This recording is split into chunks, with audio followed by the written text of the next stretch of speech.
इस वीडियो के अंदर हम सेक्शन 2 और सेक्शन 3 को कंप्लीट करेंगे और ये दोनों जो हैं वो मतलब इसमें काफ़ी चीज़ें हैं जो हमने पिछली वीडियोस के अंदर देख ली हैं, तो इट्स रियली इजी। और नोट्स मैंने इसके ऑलरेडी बना लिए हैं जिससे अभी हम पढ़ेंगे।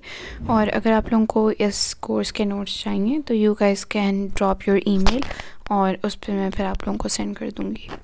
सो let's start. So basically section 2 है जिसका नाम है AWS IAM identity and access management. अच्छा, अब आइडेंटिटी एंड एक्सेस मैनेजमेंट का हम क्यों यूज़ करते हैं? Because we can define users and types of services they are allowed to access. कि फॉर एग्जांपल अब हमारी ऑर्गेनाइजेशन में जो है वो डिफरेंट यूज़र्स हैं, ठीक है, और हर यूज़र को जो है वो डिफरेंट रिसोर्सेज रिक्वायर्ड हैं। उनका काम डिफरेंट है तो ऑफ कोर्स उनको डिफरेंट रिसोर्सेज रिक्वायर्ड हैं टू कंप्लीट दैट टास्क। तो अब हम IAM की मदद से हर यूज़र को डिफरेंट एक्सेस देते हैं कि आपके पास क्या एक्सेस है। फॉर एग्ज़ाम्पल अगर एक अकाउंट्स का बंदा है तो आप उसको उससे रिलेटेड चीज़ों की एक्सेस देंगे। अगर कोई HR का बंदा है आप उसको उससे रिलेटेड चीज़ों की एक्सेस देंगे इन एन ऑर्गेनाइजेशन। तो इस चीज़ के लिए क्लाउड कंप्यूटिंग में हम AWS में अगर प्लेटफॉर्म यूज़ कर रहे हैं तो हम आइडेंटिटी एंड एक्सेस मैनेजमेंट को यूज़ करते हैं। अब it's a totally free service and it's a global service, so it means that IAM resources are available to all regions of the cloud. अच्छा, अब इसकी एक एग्जांपल यहाँ पे मैंने लिखी हुई है कि फॉर एग्जांपल अब एक अगर EC2 इंस्टेंस है आपके पास, ठीक है, आपका वर्चुअल प्राइवेट सर्वर है, तो उसमें हर बंदे के पास ये एक्सेस नहीं होगी कि वो कभी भी जाके जो है वो टर्मिनेट कर दे उस इंस्टेंस को, ठीक है। There would be a particular group of users या ओनली वन यूज़र जिसके पास ये एक्सेस होगी कि वो इंस्टेंस क्रिएट कर सकता है या उसको टर्मिनेट कर सकता है। आप हर बंदे को ये एक्सेस नहीं देना चाहते, तो ये सारी परमिशंस को डिफ़ाइन करने के लिए हम क्या यूज़ करते हैं? IAM। ओके, अब assign policies to operational units depending upon their requirement।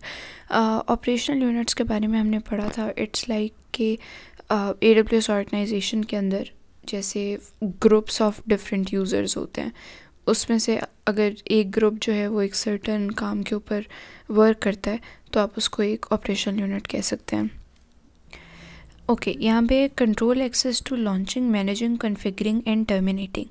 अब होता ये है कि आपके जितने भी यूज़र्स हैं आप उन सबको जो है वो इस सारी चीज़ों की एक्सेस नहीं देते।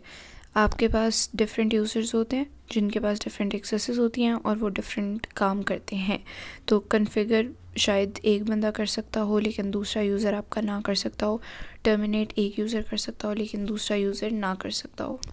ओके, इसमें हमारे पास IAM एसेंशियल कंपोनेंट्स हैं: IAM user, IAM group, IAM policy और IAM रोल। अब यूज़र का हमें पता है कि मतलब कोई भी आप अगर एक यूज़र क्रिएट करते हैं IAM के अंदर तो that is an IAM user, ठीक है, जिसके पास कुछ एक्सेस होती है डिफाइंड और उसके अकॉर्डिंग वो टास्क परफॉर्म कर सकता है। इसी तरह IAM ग्रुप है।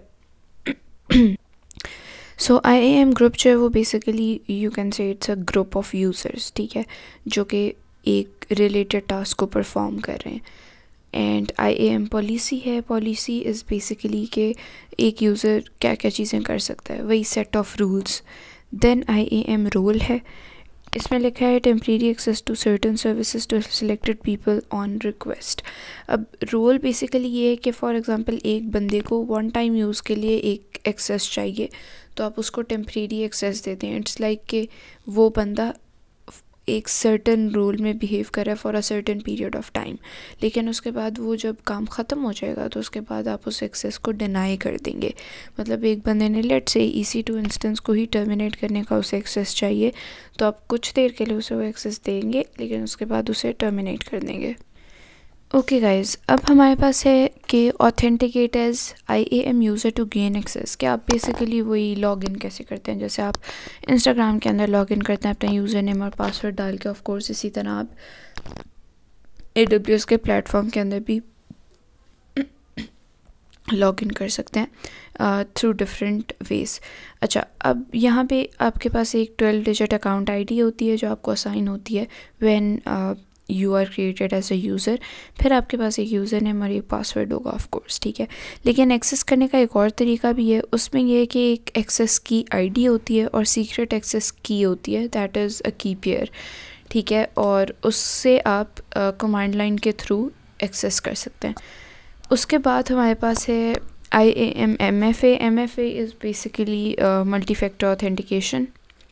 ओके, अब MFA आपको पता है, अगर आपने कभी इंस्टाग्राम या फिर किसी और प्लेटफॉर्म के ऊपर मल्टी फैक्टर ऑथेंटिकेशन यूज़ किया है, तो उसमें क्या होता है कि आप जब यूज़र नेम डालते हैं, अपना पासवर्ड डालते हैं, जब वो चीज़ें सही होती हैं तो वो आपके फ़ोन पे भी एक कोड आपको भेज देते हैं, फिर आपको वो कोड एंटर करना होता है और फिर जाके लॉगिन होता है। और ये सिर्फ इसलिए होता है ताकि अगर कोई आउटसाइडर बंदा जिसको आपका पासवर्ड पता लग गया हो, वो आपके अकाउंट को ना यूज़ कर सके किसी और डिवाइस से, क्योंकि ऑफ कोर्स MFA वाला कोड तो आपके फ़ोन के ऊपर आएगा। तो इसी तरह से ही IAM में भी MFA वाला होता है। अच्छा, इससे इंक्रीज़ होती है of course security, user name, password और MFA कोड रिक्वायर्ड होता है। अच्छा, अब यहाँ पे एक और इम्पॉर्टेंट चीज़ है जो जनरल प्रिंसिपल है इसमें IAM के कॉन्सेप्ट में, IAM कॉन्सेप्ट में नहीं, ओवरऑल AWS के पैराडाइम में अगर हम देखें तो एक प्रिंसिपल है जैसे वो यूज़ करते हैं कि आप लोग जो भी यूज़र्स क्रिएट करेंगे उनके पास सिर्फ वो काम करने की इजाज़त होगी उन्हें जो आप एक्सप्लिसिटली डिफ़ाइन करेंगे, ठीक है। मतलब अगर मैंने डिफ़ाइन किया कि अच्छा ये यूज़र EC2 के साथ XYZ टास्क कर सकता है, तो वो सिर्फ वो कर सकता है। उसके अलावा जो चीज़ें मैंने अलाउ नहीं की वो बाय डिफ़ॉल्ट डिनाइड है। तो या इट इज़ के मतलब ताकि छोटी से छोटी चीज़ भी अगर किसी यूज़र ने यूज़ करनी है तो उसके लिए आप एक्सप्लिसिटली परमिशन को ग्रांट करें। ओके, अब इसके अंदर IAM पॉलिसी और ग्रुप्स जो हमने पहले देखा था उसको थोड़ा सा और देख लेते हैं। अब IAM पॉलिसी क्या है? It is use to grant access. इसकी दो टाइप्स हैं, आइडेंटिटी बेस्ड और रिसोर्स बेस्ड। अब आइडेंटिटी बेस्ड का क्या मतलब है कि बेसिकली एक वो एक्सेस होती है जो आप एक सर्टेन यूज़र को दे देते हैं, आप एक ग्रुप को दे देते हैं या आप एक रोल को दे देते हैं। लेकिन एक और एक्सेस होती है जो आप एक रिसोर्स के साथ अटैच कर देते हैं। अब यहाँ पे मैंने एग्जांपल दी हुई है स्टोरेज बकेट की, कि स्टोरेज बकेट बेसिकली एक रिसोर्स है जो यूज़र्स यूज़ कर सकते हैं। अब मैंने उसके साथ एक एक्सेस लगा दिया, पॉलिसी लगा दी उसके साथ कि इसको एक्सेस करने के लिए ये कंडीशंस हैं। जैसे फॉर एग्ज़ाम्पल मैं कहूँ कि स्टूडेंट A है जो कि एक बुक पढ़ सकता है, बुक 1 पढ़ सकता है। स्टूडेंट B है जो कि बुक 2 पढ़ सकता है, लेकिन बुक 3 को पढ़ने के लिए जो स्टूडेंट आएगा उसका रिज़ल्ट 50% से ऊपर होना चाहिए। तो in the second example, in the case of book 3, मैंने एक रिसोर्स पे पॉलिसी अटैच की, और इन द फर्स्ट केस मैंने यूज़र्स पे पॉलिसी अटैच की कि अच्छा यूज़र 1 फ़लानी बुक पढ़ सकता है, यूज़र 2 फ़लानी पढ़ सकता है, लेकिन तीसरे केस में फ़लानी बुक को इस कंडीशन से ऊपर वाला यूज़र पढ़ सकता है। तो this is the difference between identity based and resource based policy. अच्छा, यहाँ पे लिखा हुआ है precedence of denied statement is greater than precedence of allowed one. इसका क्या मतलब है? इसका मतलब ये है कि समटाइम्स ऐसा होता है कि आपकी IAM पॉलिसीज़ होती हैं और साथ में एक और चीज़ होती है सर्विस कंट्रोल पॉलिसी। तो होता यूँ है कि हो सकता है कि एक पॉलिसी के अंदर आपने XYZ एक्सेस को ग्रांट किया हुआ है और दूसरी पॉलिसी के अंदर आपने XYZ एक्सेस को डिनाई किया हुआ है, कोई भी एक्सेस है, ठीक है, जिसको एक जगह आपने डिनाई किया है, एक जगह आपने अलाउ किया है। तो वो कहना ये चाह रहा है कि डिनाइड स्टेटमेंट की प्रेसिडेंस ज़्यादा होगी as compare to allowed one, कि मतलब डिनाइड स्टेटमेंट अगर है तो वो आपको हर हाल में डिनाई करेगा इर्रिस्पेक्टिव ऑफ द फैक्ट कि आपने उसी पॉलिसी के अंदर उस एक्सेस को अलाउ भी किया हुआ है, ठीक है। अच्छा अब आपके पास हैं IAM ग्रुप्स। ओके, ग्रुप्स जो हैं वो basically group is a kind of group of users, ठीक है, जिसमें आपके पास group contains multiple users, one user can be in another group. हाँ, मतलब ये कि एक यूज़र अगर ग्रुप ए का पार्ट है तो या ही और शी that user can be a part of group B as well. Groups can not be nested, मतलब ये कि आप एक ग्रुप आपने ए बना लिया अगर, तो उस ए ग्रुप के अंदर आप बी ग्रुप नहीं बना सकते, ठीक है। तो यस, एक ये चीज़ है। उसके बाद no such thing as default group exist, मतलब ये कि कोई डिफ़ॉल्ट ग्रुप नहीं होता। अगर आपको ग्रुप बनाना है और यूज़र्स डालने हैं तो ये सब काम अलग से करना होगा, डिफ़ॉल्ट ग्रुप कोई चीज़ नहीं है। ओके, अब हमारा सेक्शन 2 ये एंड हो चुका है और let's do the section 3 as well, क्योंकि इसमें सिर्फ थोड़ी सी चीज़ है। ओके, अब सेक्शन 3 क्या है? Securing an AWS account. अब इसमें पहली चीज़ है root account. Root account basically क्या होता है कि जो अकाउंट AWS के साथ एसोसिएटेड होता है वो रूट अकाउंट है। मतलब फॉर एग्ज़ाम्पल ये कहा जा सकता है कि अगर वो अकाउंट मैं अपने नाम पे बना रही हूँ, मैं अपने ईमेल पे बना रही हूँ, तो मेरा अकाउंट होगा रूट अकाउंट, ठीक है। मैं अपनी ऑर्गेनाइजेशन की हेड हूँ फॉर एग्ज़ाम्पल, और मैं अपने लिए क्लाउड सर्विसेज चाह रही हूँ, तो मैं AWS पे जो अकाउंट बनाऊँगी वो रूट अकाउंट होगा। अब फुल एक्सेस होती है सारे रिसोर्सेज पे, ठीक है। अब नॉर्मली ये रिकमेंड किया जाता है कि रूट अकाउंट को डायरेक्टली यूज़ ना किया जाए। मतलब क्या है? अब रूट अकाउंट के अंदर जो है फॉर एग्ज़ाम्पल कि मुझे डेटाबेस सर्विस चाहिए, ठीक है, और मतलब यू कैन से कि रूट अकाउंट मैं ही डील कर रही हूँ, ठीक है, डील मैं ही कर रही हूँ, किसी और के पास भी पासवर्ड नहीं है, और ये जो अंदर वाले काम करने हैं मैंने, मुझे डेटाबेस सर्विस चाहिए, मुझे बाकी चीज़ें चाहिए, और सारा क्लाउड जो है वो मैंने ही हैंडल करना है। तो होगा ये कि अगर मुझे डेटाबेस सर्विस चाहिए और मुझे डेटाबेस से रिलेटेड कोई ऑपरेशंस करने हैं, तो मैं क्या करूँगी कि मैं एक यूज़र बना दूँगी, यूज़र 1, उसके साथ मैं एक IAM पॉलिसी अटैच कर दूँगी, और IAM पॉलिसी के अंदर मैं लिखूँगी कि यार यूज़र 1 जो है ना वो डेटाबेस से रिलेटेड फ़लानी चीज़ों को एक्सेस कर सकता है और फ़लानी को नहीं कर सकता। वैसे ये ज़रूरी नहीं है कि ये लिखें, क्योंकि जो एक्सेस आप अलाउ करेंगे उसके अलावा हर एक्सेस डिनाइड होगी, ठीक है। अब क्या होगा कि मैं इस यूज़र 1 के थ्रू लॉगिन करूँगी और फिर मैं ये डेटाबेस वाली चीज़ को हैंडल करूँगी। दूसरा ऑप्शन क्या था कि मैं रूट अकाउंट से डायरेक्टली इस चीज़ को हैंडल करूं, लेकिन वो चीज़ रिकमेंडेड नहीं है ड्यू टू सिक्योरिटी इश्यूज़।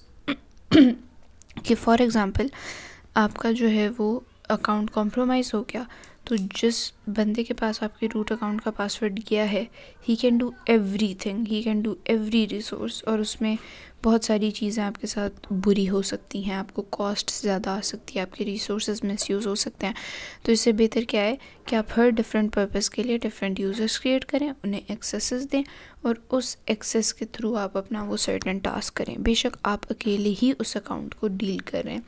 हाँ, अब इसमें दूसरा केस ये हो सकता था कि मेरी ऑर्गेनाइजेशन है, मैं रूट अकाउंट हूँ, मेरे पास 2-3 बंदे हायर हैं फॉर डिफरेंट पर्पसेस, तो मैं उन डिफरेंट पर्पसेस, उन डिफरेंट पर्सनस के लिए डिफरेंट यूज़र अकाउंट्स बना दूँगी। सॉरी। अच्छा, अब ये है कि make an IAM user for your self, उसमें भी आपको पासवर्ड चाहिए, फिर आप मल्टी फैक्टर ऑथेंटिकेशन लगा सकते हैं। अब अगली चीज़ है AWS क्लाउड ट्रेल। अब AWS CloudTrail is like a search history और activity history of your account, not a search history actually. अब tracks user activity on your account, enabled by default, contains data of at least of latest 90-day activity। सो ये है कि 90 दिन की जो भी activity होगी वो क्लाउड ट्रेल के अंदर आप व्यू कर सकते हैं, ठीक है। इससे आप अकाउंटेबिलिटी रहती है, ठीक है, यूज़र्स जो एक्शन परफॉर्म करें, and you are the owner, so you know everything के what is happening and what is not. फिर इनेबलिंग बिलिंग रिपोर्ट। अब इसमें ये है कि आपको कॉस्ट और यूजेज का पता लगता रहता है कि आपने फ़लानी चीज़ इतनी यूज़ की, उस पर आपको इतनी कॉस्ट आई, और फिर आपको ये डेली भी पता लगती रहती है। सो या this was section 3 of the course, and now we are done with the video. I hope that you guys have learned something from it, and if you guys need the notes you can drop the email in the comment section, और मैं इसको hopefully drive पे भी upload कर दूँगी जल्द, and then I will provide the link in the description box. Thank you.